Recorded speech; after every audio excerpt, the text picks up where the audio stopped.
Hello students, चलिए इस question को डिस्कस करते हैं। सबसे पहले हम रीड करते हैं यहां पर क्वेश्चन में लिखा क्या है। देखिए, given below are two statements. Statement 1 क्या लिखा है?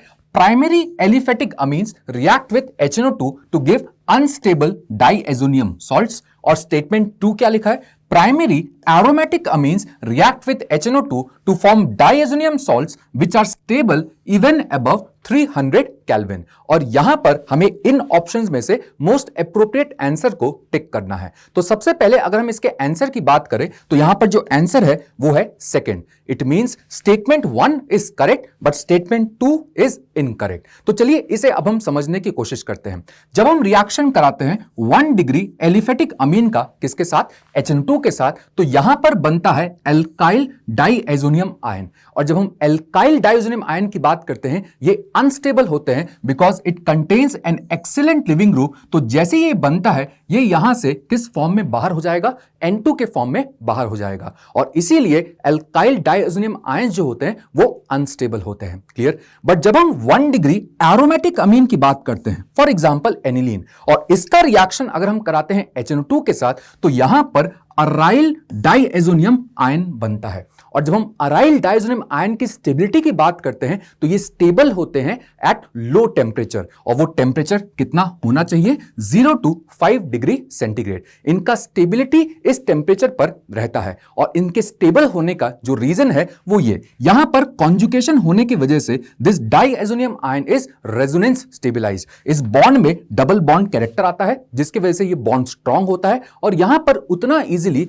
एंटो सिस्टम से बाहर नहीं होता। बट अगर आपने यहां पर भी टेम्परेचर बढ़ा दिया, अगर आपने 10 डिग्री सेंटीग्रेड भी कर दिया तो यहां से भी N2 बाहर हो जाता है और यहां पर हाइड्रोलिसिस होके हमें phenol as a product obtain होने लगता है। क्लियर? तो जब हम इसकी बात करते हैं तो इसका स्टेबिलिटी होता है बट कब तक? 0 to 5 डिग्री सेंटीग्रेड तक। क्लियर? और इसीलिए स्टेटमेंट 1 करेक्ट था और स्टेटमेंट 2 गलत था।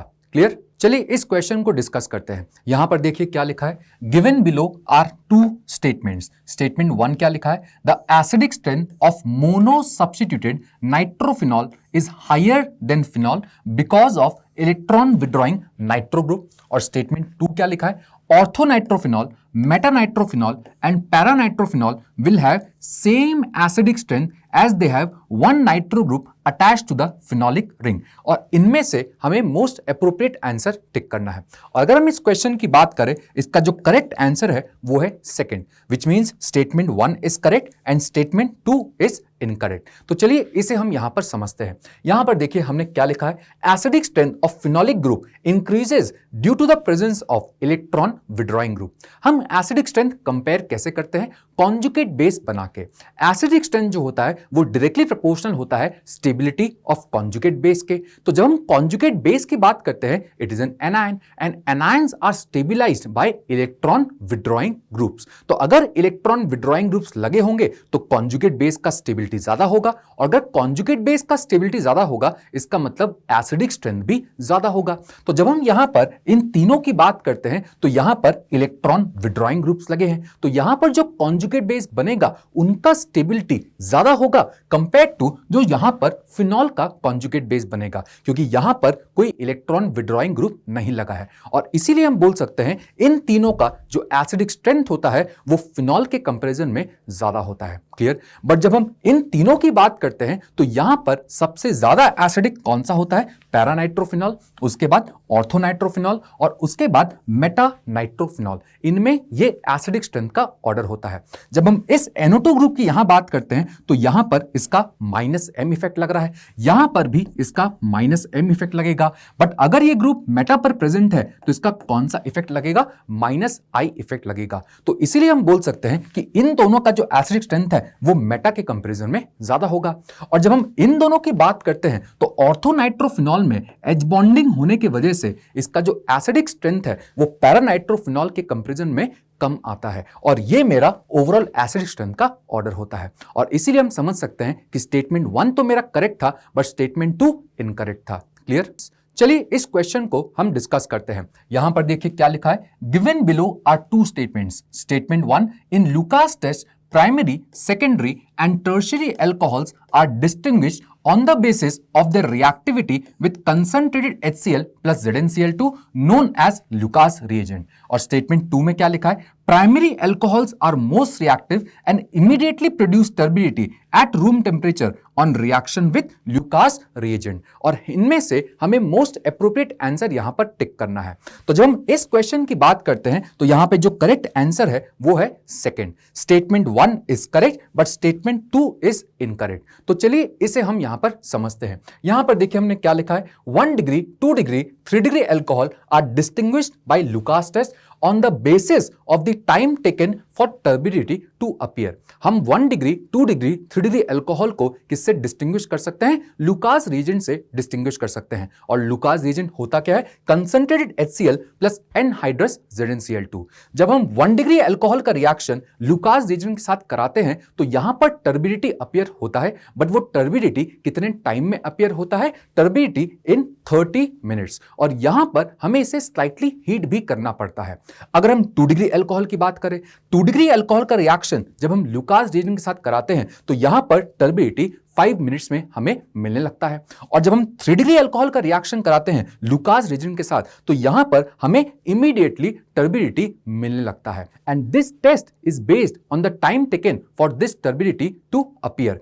जब हम रिएक्टिविटी ऑर्डर ऑफ अल्कोहल की बात करते हैं तो 3 डिग्री अल्कोहल जो होते हैं वो सबसे ज्यादा रिएक्टिव होते हैं, इसलिए यहां पर हमें इमीडिएट टर्बिडिटी मिलता है। उसके बाद 2 डिग्री अल्कोहल और उसके बाद 1 डिग्री अल्कोहल। तो 1 डिग्री अल्कोहल का तो रिएक्टिविटी सबसे कम होता है और इसीलिए यहां पर जो सेकंड स्टेटमेंट था वो इनकरेक्ट था।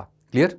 क्वेश्चन है the incorrect statement regarding chirality is.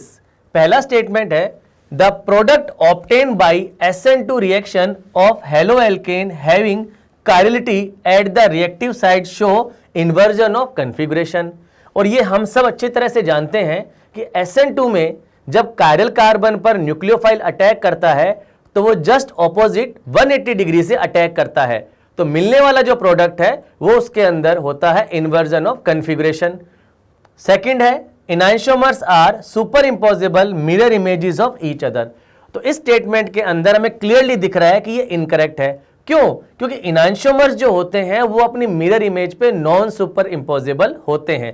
तो ये वाला स्टेटमेंट इनकरेक्ट है। थर्ड स्टेटमेंट को देखिए, a racemic mixture shows zero optical rotation.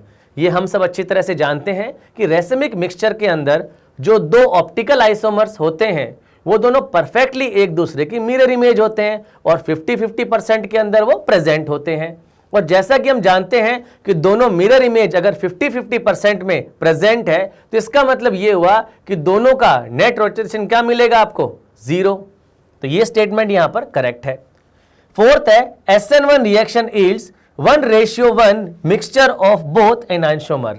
जब हमने SN1 पढ़ा है तो वहां पर हम जानते हैं कि SN1 के अंदर जो कार्बोकैटायन बनता है वो प्लेनर होता है और उस पर जो अटैक होता है वो दोनों साइड से हो सकता है। तो बनने वाले जो प्रोडक्ट होते हैं उसके अंदर वो दो प्रोडक्ट मिलते हैं और दोनों एक दूसरे के इनैंशियोमर्स होते हैं। तो उसके अंदर होता है पार्शियल रेसिमाइजेशन। लेकिन क्योंकि इस क्वेश्चन में पूछा गया है द इनकरेक्ट स्टेटमेंट, तो जो बिल्कुल इनकरेक्ट दिख रहा है हमें वो इसके अंदर आंसर है सेकंड वाला। सो इस क्वेश्चन का आंसर होगा second. The question is Grignard reagent when react with carbon dioxide in presence of dry ether Y is formed. When Y is react with H3O plus the product is carboxylic acid. What is Y in the above reaction? तो इस reaction में हमें यह बताना है कि यहां पर जो Y है वो क्या होगा। तो आइए इसे सॉल्व करते हैं। देखिए, जैसा कि हम जानते हैं कि ग्रिग्नार रिएजेंट में जो R है और मैग्नीशियम के बीच में जो बॉन्ड है उसमें आयनिक नेचर, पोलर नेचर बहुत ज्यादा है। तो R जो है वो होता है पार्शियल नेगेटिव और मैग्नीशियम होगा पार्शियल पॉजिटिव। और यहां पे कार्बन डाइऑक्साइड में कार्बन जो है उस पर पार्शियल पॉजिटिव चार्ज रहता है और ऑक्सीजन पर चार्ज रहेगा पार्शियल नेगेटिव। जब R इस पर अटैक करेगा तो ये बॉन्ड ब्रेक होगा और O- बन जाएगा। और यहां पर देखिए ये O- के साथ Mg ने बॉन्ड बना लिया है, यहां पर अटैच हो गया है और R जो है उसने कार्बन के साथ बॉन्ड बना लिया है। जब वाटर अटैक करता है इस पर तो हम जानते हैं कि यहां से इस तरह से H O की तरफ अप्रोच करेगा और OH जो है वो जाएगा मैग्नीशियम की तरफ। तो इस तरह से हमें मिल जाएगा कार्बोक्सिलिक एसिड प्रोडक्ट, और यहां पर जो Y है वो हमें मिल चुका है इस तरह से ये वाला। तो जैसा कि हम यहां पर जानते हैं कि Y हमें मिल चुका है, सो आंसर इसके अंदर होगा fourth. Now we will solve this question. In this question match list 1 with list 2। अब इस क्वेश्चन में लिस्ट 1 में आपको प्रोडक्ट गिवन है और लिस्ट 2 में यह कहा गया है reaction of carbonyl compound with, यानी कि इस क्वेश्चन का मतलब यह है कि ये जब चारों कार्बोनाइल कंपाउंड यानी एल्डिहाइड और कीटोन के साथ रिएक्शन करेंगे तो इनमें से बनेंगे प्रोडक्ट, और हमें उसके अंदर मैच द कॉलम में ये मैच करना है कि कार्बोनाइल कंपाउंड से कौन रिएक्शन करे तो उसके साथ कौन सा प्रोडक्ट आपको मिलेगा। तो इसका सॉल्यूशन देखते हैं। देखिए यहां पे कार्बोनाइल के साथ हाइड्रोजन साइनाइड की रिएक्शन है, तो रिएक्शन कैसे होती है देखिए, ये कार्बोनाइल कंपाउंड है, इसके साथ रिएक्शन करने के लिए आया है हाइड्रोजन साइनाइड। तो यहां पर ये पार्शियल पॉजिटिव रहता है, पार्शियल नेगेटिव है। ऐसे ही हाइड्रोजन के अंदर भी है, ये पार्शियल पॉजिटिव होगा और कार्बन होगा पार्शियल नेगेटिव। क्योंकि बॉन्ड टूटा नहीं है इसलिए हम कंप्लीट प्लस माइनस नहीं बना रहे। अब यहां पर इस तरह से ये साइनाइड करेगा अटैक, O पे आएगा नेगेटिव और O माइनस ले लेगा H, तो जो प्रोडक्ट हमको मिलेगा वो होगा ये वाला, और इसे हम कहते हैं साइनोहाइड्रीन।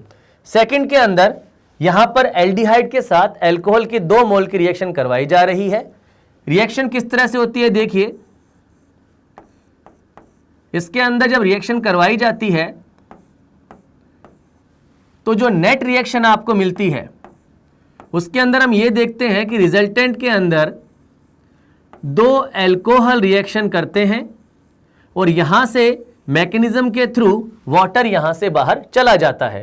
तो जो एल्डिहाइड है उसकी रिएक्शन अल्कोहल से होती है तो आपको मिलता है यहां पर एसीटल। थर्ड में कार्बोनाइल के साथ एल्काइल एमाइन की रिएक्शन है, यहां पर कार्बोनाइल कंपाउंड के साथ एमाइन की रिएक्शन होती है। तो जब ये रिएक्शन करता है तो मैकेनिज्म के थ्रू जब रिएक्शन होती है तो यहां से नेट रिएक्शन में वाटर चला जाता है, तो C डबल बॉन्ड N आपको मिलता है, उसे हम कहते हैं शिफ्स बेस। फोर्थ वन के अंदर ध्यान से देखिए, कार्बोनाइल के साथ NH2OH की रिएक्शन है।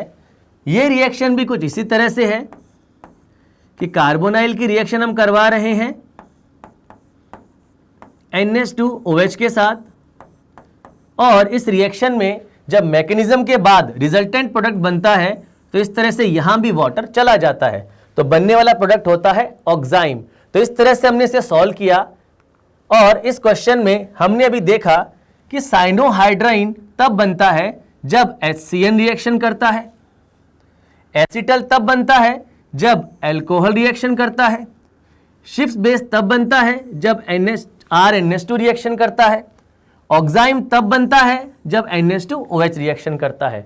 तो इस तरह से अगर मैच द कॉलम में हम देखें तो जो ऑप्शन मैच हो रहा है वो है थर्ड। तो इस क्वेश्चन का आंसर आपको मिलेगा थर्ड। इस क्वेश्चन को डिस्कस करते हैं। Which one of the following is not formed when acetone, अच्छा एक बात पूछी गई है नॉट फॉर्म्ड, ये जरूर याद रखें।